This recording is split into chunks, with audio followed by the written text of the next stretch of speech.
Hai semuanya, Assalamualaikum warahmatullahi wabarakatuh. Sebelumnya perkenalkan, nama saya Nadia Salsabila Putri. Di kesempatan kali ini, saya ingin memberikan penjelasan atau menyampaikan materi mengenai kebijakan fiskal dan kebijakan moneter. Berikut ini urut-urutan yang akan kita bahas dalam video ini, agar mempermudah teman-teman semua dalam mengikuti pembelajaran. Baik, mungkin langsung saja kita mulai materinya. Yang pertama, saya akan menjelaskan terlebih dahulu mengenai kebijakan fiskal. Pengertian kebijakan fiskal sendiri adalah suatu kebijakan ekonomi yang dilakukan oleh pemerintah dalam pengelolaan keuangan negara.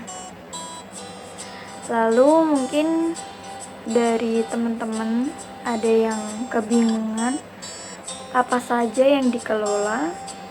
Jadi yang dikelola itu berupa pendapatan dan pengeluaran negara yang tercantum dalam APBN. Tujuan kebijakan fiskal. Tujuan kebijakan fiskal terdiri dari 4. Yang pertama, memperbaiki keadaan perekonomian. Kedua, meningkatkan kesempatan kerja. Ketiga, menjaga kestabilan harga secara umum dan laju inflasi.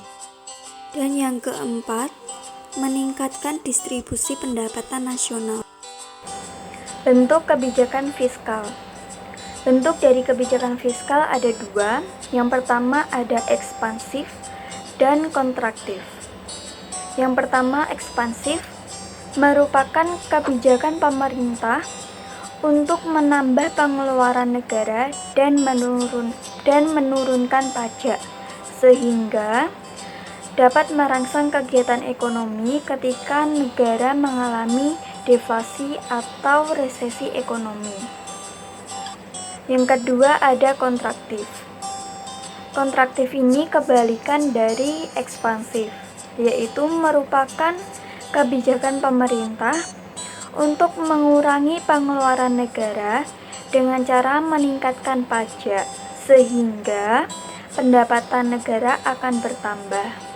Lalu kebijakan ini dilakukan ketika terjadi inflasi. Instrumen kebijakan fiskal. Instrumen kebijakan fiskal terdiri dari 3. Yang pertama ada sistem perpajakan. Pajak sendiri merupakan instrumen paling efektif dalam kebijakan fiskal. Pemerintah bisa mengelola keuangan negara dengan cara meningkatkan atau menurunkan tarif pajak. Yang kedua, belanja pemerintah. Maksudnya adalah pemerintah bisa menurunkan atau menaikkan belanja pemerintah untuk mengelola perekonomian ketika terjadi inflasi atau deflasi. Dan yang ketiga, pinjaman pemerintah. Maksudnya adalah pemerintah dapat melakukan pinjaman pemerintah dengan menjual surat utang negara atau SUN, dan kebijakan ini diambil dengan tujuan untuk menekan laju inflasi di masyarakat. Baik, kita akan masuk ke materi yang kedua, yaitu kebijakan moneter. Pengertian dari kebijakan moneter sendiri adalah kebijakan pemerintah melalui bank sentral sebagai pemegang otoritas moneter untuk mengendalikan jumlah uang yang beredar dalam rangka mencapai kestabilan ekonomi. Lalu ada tujuan kebijakan moneter. Yang pertama ada menjaga kestabilan ekonomi. Yang kedua menjaga kestabilan harga. Yang ketiga meningkatkan kesempatan kerja, dan yang keempat ada memperbaiki posisi neraca perdagangan dan neraca pembayaran. Lalu untuk jenis kebijakan moneter juga ada dua. Yang pertama ada ekspansif atau politik uang longgar.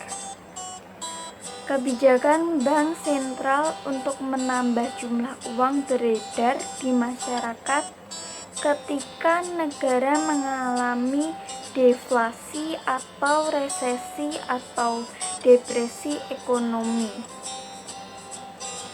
Lalu yang kedua ada kontraktif atau politik uang ketat.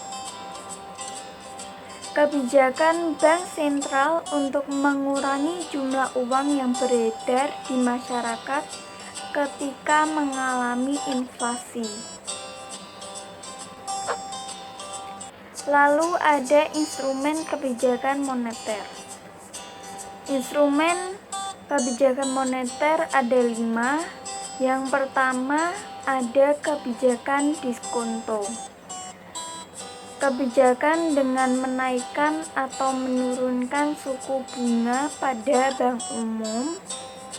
Yang kedua ada kebijakan cadangan kas, yaitu kebijakan dengan menaikkan atau menurunkan jumlah cadangan kas minimum yang ada di bank umum. Lalu yang ketiga ada kebijakan pasar terbuka, yaitu kebijakan dengan menjual atau membeli sertifikat Bank Indonesia atau SBI atau surat berharga di pasar modal. Yang keempat ada kebijakan kredit selektif, yaitu kebijakan pemberian kredit dengan memperketat atau mempermudah dalam pemberian pinjaman kepada masyarakat.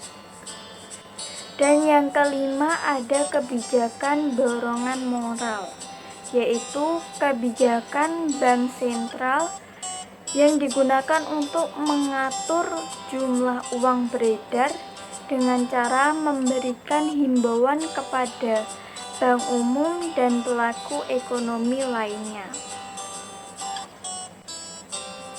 Baik, yang terakhir ada perbedaan kebijakan fiskal dengan kebijakan moneter. Jika teman-teman lihat di layar, itu ada tabel yang menjelaskan mengenai perbedaan kebijakan fiskal dengan moneter. Yang pertama ada pengertian. Dari pengertian saja itu sudah berbeda antara kebijakan fiskal dengan kebijakan moneter. Lalu juga ada sifat, terus ada instrumen, dan lain sebagainya. Bisa teman-teman lihat.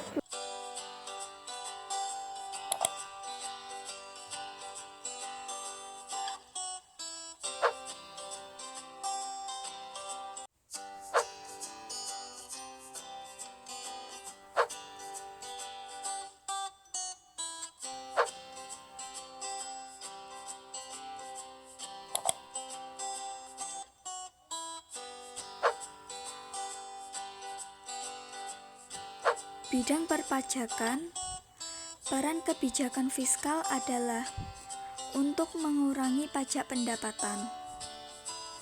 Dari gambar di atas dapat kita simpulkan, jika berkurangnya pajak pendapatan akan menambah upah yang diterima, sehingga membuat daya beli masyarakat meningkat. Kondisi ini akan berimbas pada naiknya pengeluaran agregat. Baik, selesai sudah video pembelajaran kita. Terima kasih teman-teman yang sudah meluangkan waktu untuk menonton video ini. Semoga videonya bermanfaat untuk kita semuanya. Terima kasih. Wassalamualaikum warahmatullahi wabarakatuh.